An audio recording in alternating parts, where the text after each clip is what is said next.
I started my first personal development course. Going into that was it was scary, it was frightening. I felt like it was really foreign to me. I sat there in that room and I was like, I don't belong here. I don't belong with these people, but the first session, 2 sessions, it was like, these people are just normal people. They've come from, shit past and they've all had a story, but they're all here for the same reason, and that's to be a better version of themselves. And that's what I was there for as well. And I just surrounded myself with people that wanted to be better.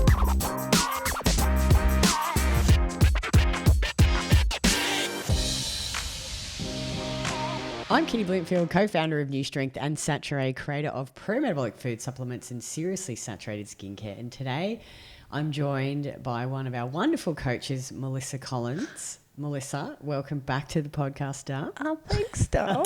It's been a while since you've called me Melissa. I know. Just Dar. Oh, I know, but for the general public, she does have a name. I do, yeah. But she calls everyone Dar. So Dar. We call her Dar, don't we, Dar? Hey, Dar. Hi, Dar. So Mel's been on the podcast a few times, actually. You've talked about, we've done sex. My favourite thing. Her favourite topic. We've done, did you do binge eating? No, I did sex, my story. That's right, I put on my life story. Well, a smaller cut down version of my life story. We didn't want to hear you crap on 5 hours. So. Blah, blah, blah. And training with injury, how to navigate training with injuries. Yeah, cool. So go back and listen to Mel's podcast. But today we thought, I thought I'd get her back on and into the studio because she lives in Brisbane. Look at me in the studio. I know. All professional. I know.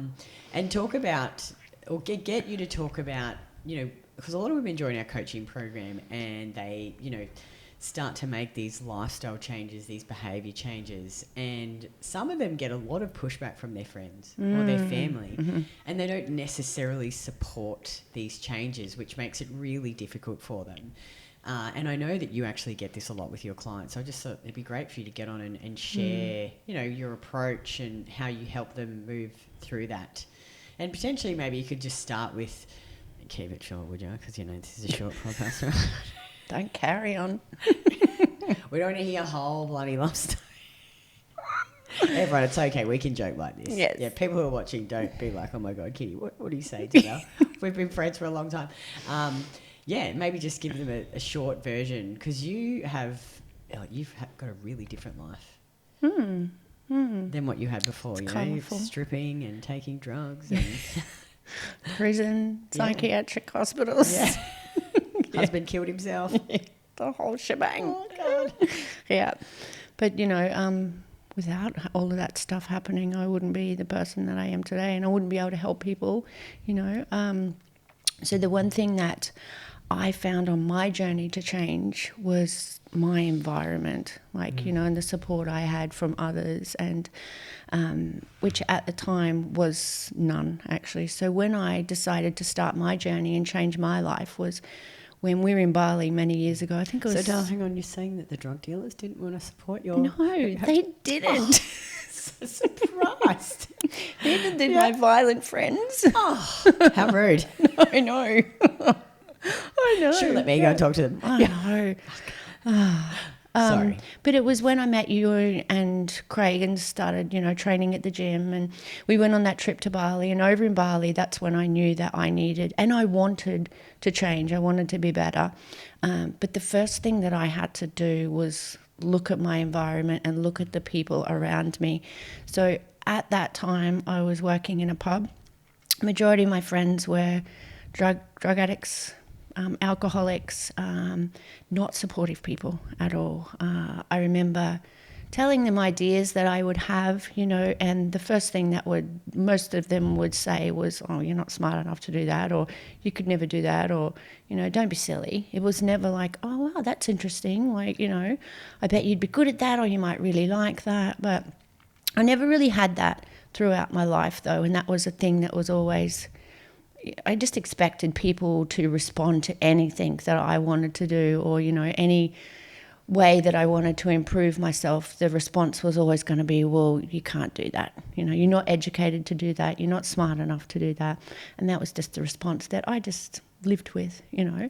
But it wasn't until we were in Bali and I'm like, right, I want my life to change. I want to be that better version of myself. And the first thing that I had to do was remove myself from that situation. So my friendships which weren't really friends, like taking drugs and drinking alcohol with people that, you know, may turn on you and hurt you in a flash. Pay them for your cocaine that week. Or, you know, I was always around people that weren't mentally stable as well, you know, because of the drugs, because of the alcohol. So people would turn just like that. We could be sitting there having a normal conversation and then all of a sudden they'll turn around and, you know, be really violent, really unpredictable people. I was like that as well. But I knew that coming back here to Australia, if I kept that job working in a pub, if I kept hanging around those people, I would not have been able to change because I didn't have any support there. Nobody would understand anyway, you know, because they didn't want to improve their life and they didn't want to be better. So when I came back, I went to the extreme though, which I do in most things in my life, good and bad. I come back into Australia, I quit my job, I changed my email, I changed my phone number, and then just completely started all over again. I surrounded myself with people that I wanted to be like. You and Craig, at that time, you guys had the gym, really supportive community there. Everybody was there for the same reason. I started my first personal development course. Going into that was really, it was scary, it was frightening. I felt like it was really foreign to me. I sat there in that room and I was like, I don't belong here. I don't belong with these people, you know. But the first session, you know, 2 sessions, it was like, these people are just normal people. They have shit. They've come from, you know, shit past and they've all had a story, but they're all here for the same reason, and that's to be a better version of themselves. And that's what I was there for as well. And I just surrounded myself with people that wanted to be better. And I see that a lot in clients. Because I'm going to say, yours is a pretty extreme example. Yeah. Yeah. Not a lot of people that come into our program have been strippers and drug addicts. Yeah, and take heaps of drugs. All of the things. And I mean, I work with a lot of clients that are struggling with drugs and alcohol addiction now, you know, because, I mean, I've been through that. I by me telling them my story and showing them that you can have a better life and you can get away from that, you know, that's that impacts a lot of people. And I love helping people do that. I love it, and watching their journey. But a lot of one of the biggest things that they struggle with too is their environment. So they're supportive, you know, they don't have supportive family, they don't have supportive friends like myself, you know. And the first thing that I say to them is, instead of going to the extreme like I did, you know, just completely cut everybody out of your life and disappear. And the drug dealer though to, you know, get on board with the no drugs and the no drinking. They're the different kind of people. Yeah. I start with just having a conversation. So if your friends aren't supportive and your husband aren't supportive of you wanting to change, just have a conversation with them at first of all, you know, and saying, this is really important to me and I want to do this with my life. I want to, you know, just starting with that conversation. And do you think, Mel, that a lot of women are just afraid to have that conversation actually? And when they do have it, like how many of their partners or friends actually go, oh, you know, like I'm truly sorry, I didn't realise how important it was to you. I will support you. Does that happen? Yeah, majority of them do. But then there's situations where they're not either. And this is where it comes down to a lot of people don't want to see you succeed. And then a lot of people, as you grow, you either take people with you or you leave them behind. Well, they probably sometimes, I think, feel jealous or threatened. Because it highlights something that they're not doing in their own life too, you know. It's a lot of people are just happy just doing what they're doing, being, I don't want to say mediocre, but mediocre. Yeah. You know, and just... they're just happy in their shit job, in their relationship. Yeah. Well, it's comfort. It's comfort to them, you know. Change is hard. It's stepping out of our comfort zone is hard, but that's where all the action happens. And the scary, nervous feelings that you get going into that, these are the things that are going to get you to where you want to be, you know. And again, like a lot of people will come with you, a lot of people you'll leave behind. So, and there's a lot of ladies that I work with as well feel really uncomfortable around their friends after a while because they say things to them like, well, you don't want to drink anymore, and you've changed and you're boring now, and Wow. all of that, and that happened with so many of them. And that also happened to me when I ran into people that I used to hang around, and because I didn't want to do that anymore. They're like, oh, you're so boring and you've changed. And I was like, so you're telling me that I'm boring because I don't put poison in my body? Pretty much. Like, that's a real fucking intelligent thing to say, isn't it? And that's just like, this is just like, this is why I don't want to hang around you anymore. Yeah. And again, it's the conversation. Communicate with the people that you're around and your family that this is really important to me, and I need your support on this. And I actually work with ladies that have left relationships because they've moved forward, and their partners still want to do the same thing, and they can't be around that, the alcohol, the drugs, or that that toxic environment to move forward. And they have left a lot of people behind, but what you are is what you attract. If you change and want to be loving and kind, that's what you're going to attract into your life. If you're angry, if you're miserable, if you're negative, that's what you're also going to attract in your life. So moving forward, you need to have a really supportive community and people that are on board with you wanting to be better and also being better themselves. So people that build you up all the time, supportive people. I still have people in my life that are like not that supportive. Sometimes my family's not that supportive of me either, but which we've had conversations about many a times. I actually had a conversation with my son on the weekend about that. I've kind of got into spirituality a lot in the last 12 to 18 months, and Kitty's like, you are such sage. A hippie now. Yeah. Waves that bloody sage everywhere. I'm like, what's that smell? It's like, you smell funny.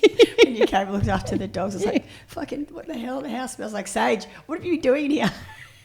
You and your bloody hippie. Yeah, I love it. But that's really had a massive effect on me. It's like my son loves the person that I've become now, and loves the calm, nice, person that doesn't yell and scream. But he's doesn't believe in spirituality and all of the woo-woo stuff people say that I do, but it's that woo-woo stuff that's made me change, and it's grounded me, and it's made me who I am today. Like, you don't have to believe in it, but I'd really like your support in what I do, because it has made me that person. And it may be woo-woo, but it's my woo-woo and it works for me. That's right, yeah. I was going to wave that sage around in the house. I don't care. I support you 100%. Yeah. So what if they're... Well, I guess it's about drawing the line in the sand, isn't it? Like, if your husband is not going to support you and it continues on, making that hard decision. Mm-hmm. Potentially, I guess. Yeah. We've talked about these women leaving their husbands. Yeah. Yeah, wow. Yeah. And family as well, like we've been told and so conditioned into, your family is your blood. You stick by them no matter how they treat you. They're always there, and you have to do this and have to do that. But if your family are bringing you down and not supporting you, and they're not that nice to be around, that's affecting you. So I don't believe that just because they're family that, they get to treat you like shit. Yeah, exactly. Yeah. And I only speak to my mum and my son in my family. And I think back to my past now, and I think there's more negative criticism that have come from my family than, positive, supportive. I don't actually recall many times that my family, has built me up and said they're proud of me for this and that, because all the other stuff was, so more frequent, the criticism and, just pulling me down. But that says a lot about who they are too, that's not my shit, that's your shit. And like I've always said, people that are doing better than you will never criticize you. Oh, that's so true. They'll always support you and build you up. They will. Yeah. 100% right. And do you think some people, they lose friendships? Mm-hmm. Yeah. Which, you know what? It's a funny conversation I was having with my sister. So she she's recently got on the wagon, and her and her partner Jersey got their shit together, and they learn about counting macros, and they're eating the liver and stuff now, and she's feeling heaps better, and they've lost weight. She's drinking way less. And she's like, so many of these people I used to hang around with when I was drinking is so boring. I just had to drink to make them interesting. Yeah. And I was like, so she's like, I'm just not hanging around with as many people anymore. Yeah. And yet, well, I know when I was drinking, I couldn't socialise with people without alcohol, I thought my life was boring without alcohol. Go out with Tyler to theme parks, I'd drink. But get hammered on the... Yeah. But now I can't stand being around people that are drinking, and I just don't, because it's not funny. It's not cool. It's like I've learned to have fun without substance now, and it's way better. Yeah, well, I think too, you realise you're like, who are the people I actually really enjoy spending time with? Yes. Because anyone's fun when you're boozed. Yeah. It's true. I know. It's so true. Yeah. Oh, but no. Another thing is like social media. Like what are you watching too? It's not just environment with friends, family, and partners. It's like what else are you bringing into your life? Like what are you following on Instagram and social media and Facebook and shit. Like all of that stuff. I don't follow fitness models. I don't follow very few people that I do follow, because it's I don't want to see that, because it doesn't, it's got I don't know, I don't want to know. It's I don't watch TV. I don't listen to the news. All of that environment has an effect on you. The shit you see on the news is just like, oh, turn the news on and watch that for 5 minutes. Well, you're going to be in a shit of a mood for the day, aren't you? Yeah, it's so true. It is true. And we can all get sucked into the social media. Like I have to every now and then give myself a good be like, Kitty, stop fucking scrolling. I had to do that again on the weekends. So I have a couple of clients that they hold me accountable as well. We have I'll hold you accountable, you hold me accountable. My thing is TikTok. You love a TikTok. Oh, I love a fucking TikTok. But it sucks me in. I actually got really mad and I blamed it on the developers the other day, because I'm like, you people do this on purpose. Are you not taking ownership? This doesn't sound like extreme ownership to me. They suck me in. It sounds like blame. But once I don't follow anybody I know on that app. It's just funny, silly, stupid stuff, But once I get on there, it's like, so I've just got 10 minutes. I'll just half watch an hour this later, before. Like, no, it's like 2 hours. 2 hours? 2 hours later. I'm watching TikToks. I am that addicted to that thing. So I haven't touched it for days. Remember when you got into that, where you were making them? Yeah. They're pretty good. That was through COVID. Yeah, that was good though. They were good. Yeah. I was pissing myself. That was so cool. You said them to me. I was like, oh, these are actually really good. My son was like, don't ever do that again. Yeah, I think, like there's sometimes I'll look on, there's good things about social media and you can, but like I say, it's just balance, right? Not sitting up at bloody 11 o'clock at night scrolling through Instagram when you should be fucking sleeping. So you get up and train and feel good. And it's and just that balance. Do things that make you feel good. Yeah. There's aspects of social media that are good, I think, and like anything, right? I follow all the hippie stuff. Oh, that's right. That brings you joy. All that bloody sage. Oh, no, that's good. That's great advice, Mel. Hopefully for anyone who's listening who's sort of struggling with family or friends, they can maybe go away and have the courage to have that hard conversation. And it is hard. It is really hard, and potentially you might lose some friendships, but I think down the track you'll be happier for that. And you've got to give people the opportunity to support you.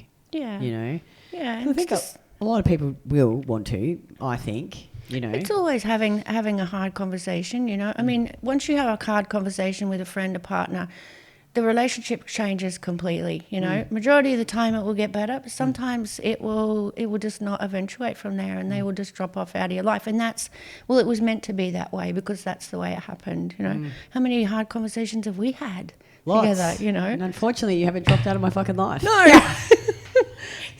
Sometimes I've actually put them on, last hard conversation I think I put off having with you for like a year and a half. I was like, it just fucking ate me up inside.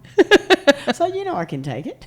But then when we do actually talk about it, it's like, I'm so relieved, Totally. And it's made our friendship better and better, because we're on the same wavelength too. We both want to improve and be better, and we're open to give each other feedback as well without criticism. Yeah, and I think most, like if they're a good friend or family member, they'll listen. Yeah. I think if they care about you and they love you, Yeah. And sometimes you say stuff or you do things and you don't think about it. or how it affects the other person, and you don't realise what you're doing until they tell you. Yeah. And sometimes you just need a good slap in the face, you know, to just be like, okay, sorry I was doing that. You're right. Yeah. Always be open to feedback, especially when you're on this growth journey and, you know, you want to be better, you gotta take feedback. Well, I think I only take feedback from people I care about. Yeah. Yeah. That I respect and care about. It's other, like, you know, stupid people on fucking Instagram that tell me, you know, shouldn't do this. Well, if it's from people that you love and support you, it's feedback. If it's from anybody else, it's criticism, I think. Whatever. Yeah. Yeah. What are you doing? Yeah. Don't tell me to swear. Yeah. Want to talk about sex on the podcast? I'll talk about sex. Yeah. Just don't bloody listen. Yeah, don't unfollow me if you don't like my stuff. Exactly. Yeah. I just love it how people tell you that they're unfollowing you. Like, yeah. Well, I'm not going to sleep tonight. Yeah. Fuck off. Oh, no, that was good. Thanks so much for coming on, Mel. And as always, everyone, take a screenshot of the episode and share your biggest takeaways on Instagram stories and tag me at KITTYBLOMFILD. And each month I pick a winner and they win a tub of Saturée Premium Collagen valued at $79. And we'll be back again next week.